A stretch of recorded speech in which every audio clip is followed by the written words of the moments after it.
also like 3 big underdogs hit as well. So overall thoughts, this has to be like one of, I don't know, felt like one of the more exciting nights we've ever had here. Yeah, I mean, it's tough to say what night is the most exciting night out of however many seasons we've done it. I think it was last season or the season before, the first episode was brutal. I mean, just fucking terrible. Other than that, I mean, every single fight every season on this show is off the charts. And it's based on the premise of the show. We don't care what you've done before you came here.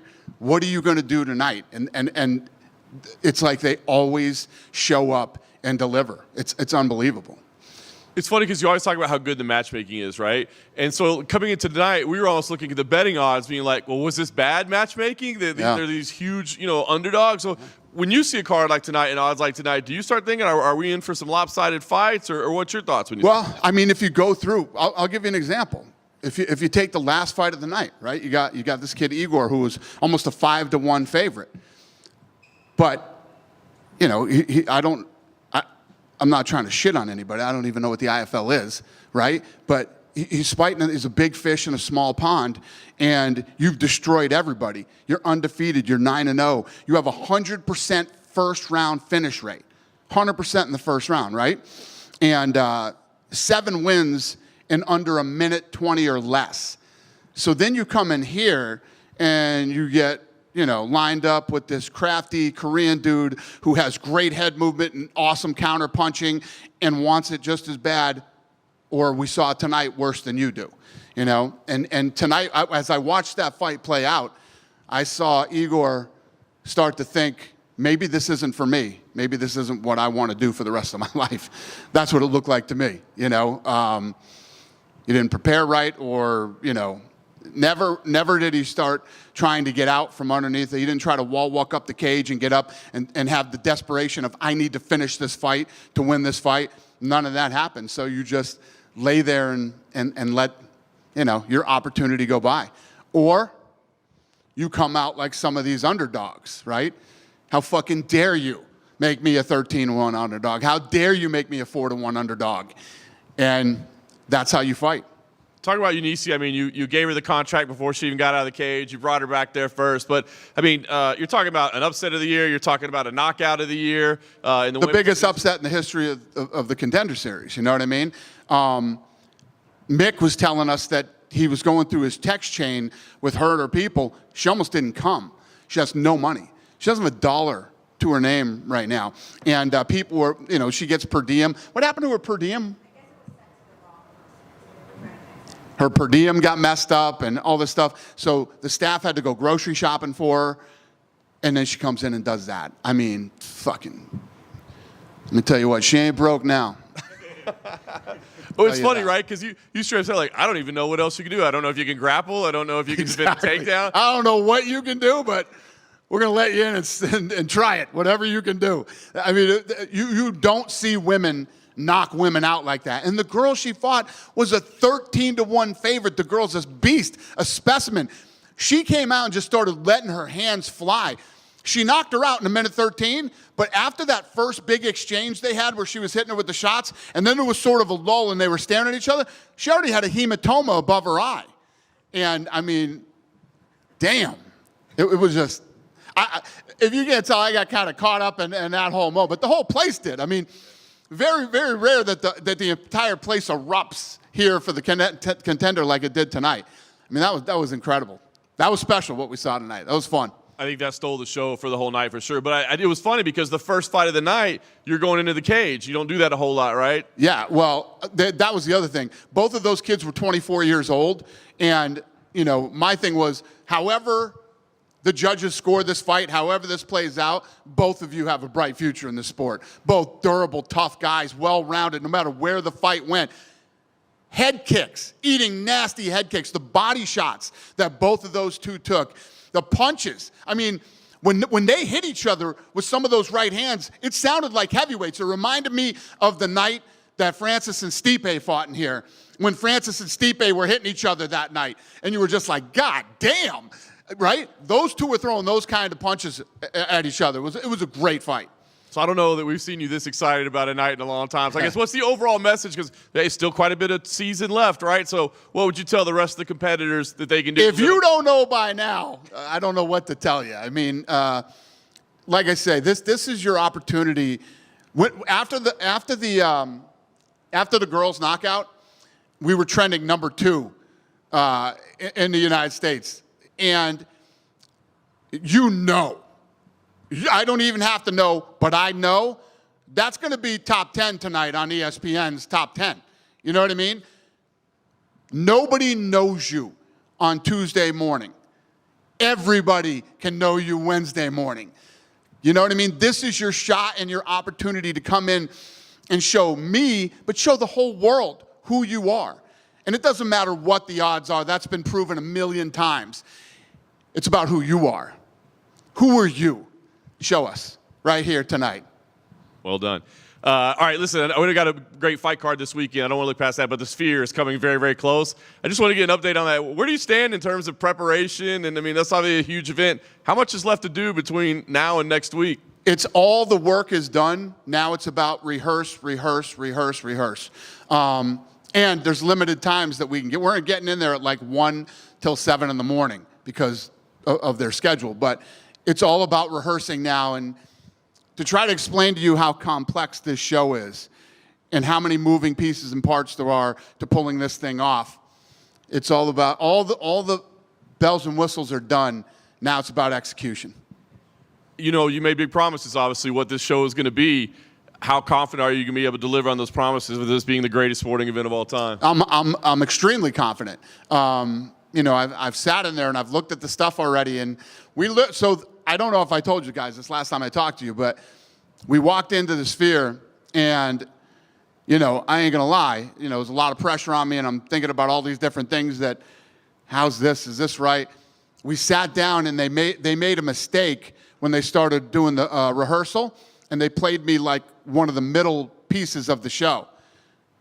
I literally looked at Craig Borsari and said, "Yeah, you know, fuck it. You're gonna have to show me anything else. I can get up and go right now. I'm good." It's badass. It's badass. It's gonna be awesome. Just about execution now. Last thing I have for you, I don't know how long we need to talk about it, but couldn't help but notice a Jon Jones promo that ran tonight. What? Yeah, it had a lot of things calling him the GOAT, talking about his accomplishments. Yeah. Now, was that something you'd been planning for a long time that just happened to roll out this week, or was that a direct response to anything that happened here last week? I was in the back. I didn't even see it air. I didn't even know they aired that There was tonight. a lot of stats about him, who he's beaten. I don't know. Did you guys read them? There was a lot of stuff. Did you guys read the stats? It didn't talk a lot about the guys recently that he's beat. It talked about his whole career. Right. Still, well, you recently just beat the number 1 heavyweight in the world. Yeah. Hope you guys read that stat. You know what is fucking great about technology? We're not far away from AI actually doing these rankings, and it'll be a great fucking day when AI starts doing this shit. So I'm really excited about that. Dana, you're a gambling man. Do you think that the Contender Series, you should probably just not bother with parlays and maybe just look at the fights individually? Because I feel like anytime you run a parlay on this show, it gets ruined by... Well, anytime you have a parlay in any sport. I mean, parlays are dangerous. That's why everybody does them. Everybody does them because the reward is so good you can't help yourself. Not if you bet on all the favorites tonight. You got like $3 for like a $10 bet. And then favorites lost anyway. Well, that's the way it goes, too. If you bet favorites. Anyway, if you do parlays, if you bet favorites, I mean, yeah, if you bet the big favorites and everything, but you can still, like tonight. I mean, same thing. Sports betting is fucking brutal. I don't do it. I stopped doing it a long time ago. It drives me crazy. Yeah, but it's more fun if you bet. No, it's not more fun. It actually makes the game miserable. But yeah, if you like sports betting, this is one that actually where underdogs really do win. You talk about wanting to see, we speak about guys coming out and showing you what they're about, even if they're the underdog. Do you then look on the flip side, right? You maybe had Igor, perhaps Will. They come out and they seem much more tentative. Do you think that's because the moment's getting to them, or do you think you need to come in here with a different strategy? If that's your usual fighting style, you need to come out here and be aggressive from the opening bell. Yeah, listen, if you're undefeated 9-0 and have seven finishes in under a minute 20 of the first round and 100% finish rate in the first round, that's exactly how you should fight. Yeah. Going back to the Sphere, you said it cost $20 million, right? Can you tell me, is it going to be like, let's say you did it again, it's another 20 million, or because you're the first people that are doing this, that's why it's so high? And if you were ever to do it again, you could get those costs down a little bit? Yeah, no, I don't think you can. I think that, obviously the technology of the Sphere is all new. So you have to shoot in a different format than you normally do. And the thing is with us is we don't cut corners. We don't cut corners. We do everything the right way. So if you think about that, our production value is usually here, right? Compared to even HBO boxing, which, they were the gold standard. But the only thing they did differently in 30 years was HD. It was all the same shit, right? I would take us from here to the ceiling on what we're doing to the Sphere. I told you guys before, I believe that this is a game changer. This is where sports and entertainment truly come together. And I think what you'll start to see is some of these arenas start to change the way they're, a lot of these places are being built right now, new arenas. A lot of them are being refurbished and redone because they're old. I think you'll start to see them start to add better technology to the arenas where you go to the Lakers game and you got a guy juggling and, the mascot's dunking balls at halftime and stuff like that. I think you'll start to see more entertainment-based stuff happening at halftime. Is there stuff you guys can take from the Sphere that you can then use? Oh, we will. We already have. I mean, some of the cameras and some of the technology we're using for this, we will absolutely spill over into the events moving forward. Great. Last one from me. Your partner, Turkey Al-Sheikh, said today that he wants to make boxing pay-per-views like $20. He thinks that's a good way to combat piracy. I'm not asking you to change your pay-per-view price, but as someone who knows the numbers, is that a valid way to combat piracy, or do you think you need to focus on punishing after the fact? Trust me, we know exactly how to combat piracy. I won't tell you extensively what we do every event, but we go after piracy hard, and you saw a few years ago we started prosecuting people. That's how you combat piracy. Start fucking prosecuting people for stealing. There you go. Dana, to your right. Yep. How many people on the roster now? Like, you've given 13 out of 15 winners contracts this week. It seems like your roster, are you at 700 now? What's the number, What? Under 700. Is that a workable number for you to get, or is there going to be some pairing going on at the bottom of the roster? Yeah, I think that, every time you get into a cycle, there's cuts that you have to make. You have to make a certain amount of cuts at a certain point in time. But the reason we can pull off a lot of the things that we do is because we have such a deep roster. This year we had Ige come off the couch and basically come from home, watching the pay-per-view at home to come fight. When you have a deep roster, you can do stuff like that. You can pull fights out 4 days, 5 days before, and, I was thinking tonight when you were doing this, is it about strengthening the bottom of the roster and then seeing where they go, or is it just looking and saying, I want to see guys that can be top 10, top 5, potentially champions? Is there one way that you look at it more than the other? My goal every day when I go to work is I want to find the absolute best fighters in the world. I want to put on the best production that we can in-house and on live television every Saturday that we possibly can. And to do that, you need shows like the Contender Series, and you need to find these people, bring them in, and give them the opportunity. When you look at Dubin and what she did tonight, I mean, what do you see in her growth-wise? She fought, I guess, 5 people, all of whom made their pro debut. Yeah. And so there's basically nothing really to go on looking at her past performance because she hadn't fought anybody. Here's what I'm going on. I'm going on the fact that she was a 13-1 dog tonight, the adversity that she had to go through to even get here, the fact that she came out against a girl that she was not supposed to beat, who is an absolute physical Who here thought she was going to win this fight tonight? I mean, raise your hand so I can call you a liar in front of the whole world. She comes out tonight and it doesn't surprise me. And one of the nastiest knockouts. Forget about the Contender Series. You'll see in women's fighting. I mean, and it was with a punch, not a head kick or a knee. She's going to get an opportunity. What she does with it, we will find out. Hopefully, she takes all the money that she made tonight And she goes back. She gets into a real training camp and gets with a real team, and she tries to go do something with her life. Did you give her extra bonus tonight? Because Yes. Okay. Yes. Also wanted to ask you, did you see Alex Pereira's tweet today or Instagram post today? I didn't, but Lene told me about it. Yeah. So what's your take on that? So because I wrote a thing and I basically said if he goes to middleweight, forget about him ever fighting at heavyweight, right? What is your take on his? He seems to have this kind of unusual interest in middleweight for whatever reason. There's a lot of contenders. He hasn't fought Ankalaev yet. I know Ankalaev has a fight, but I disagree. My take on him is he's fucking nasty. That's my take on him. He wants to move up. He wants to move down. He wants to go That's why people love him. Those are the type of fighters that people love. Pereira wants to fight everybody. I love it. So what do you do with a guy like that when you have a guy like that? And Dricus, hey, look at the run Dricus is on, right? I mean, he's kicked ass and, 1, 2, and 3. I think he's beat in the rankings and everything. So you promise a fight to Strickland.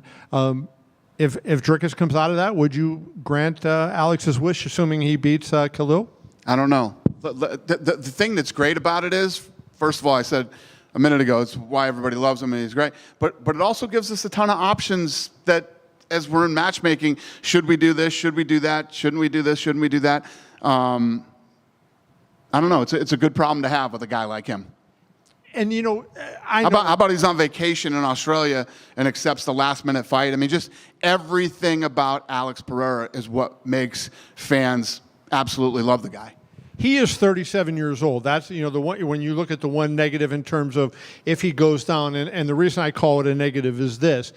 If you want to see him try to make history and win a heavyweight title and become the first UFC champion to do it in 3 divisions, you're talking at least another year, right? And at that point, he's past 38, heading to 39. Time becomes an issue there. So do you ever have a conversation with him and sit down and try to, kind of map out a little bit, say, because that would be so unusual, Dana, to win a title in 3 weight classes. Right. And he's a big man, and you put on 10 or 15 pounds of muscle, and he's 245 just like Jones. Yeah.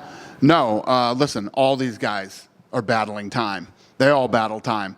We're just going to have to see, what happens over the next couple of months. There's a lot of fights happening in these weight classes. And, first Stipe and Jones needs to happen, and then we figure out where we go there. Aspinall is obviously the next guy that should get the next title shot. And we'll see how this all plays out. But they're all battling time, every one of them. Good? One from me. Yep. Last week, we were talking about working together with Reage season in the US, but you kind of didn't want to share the sort of things you might be working on. Can I have one guess? And if I'm close, you say yes. No, but go ahead. Is it anything to do with TKO boxing? Because Turki Al-Alashik wants to create a league, which I've heard he wants to implement in early 2025.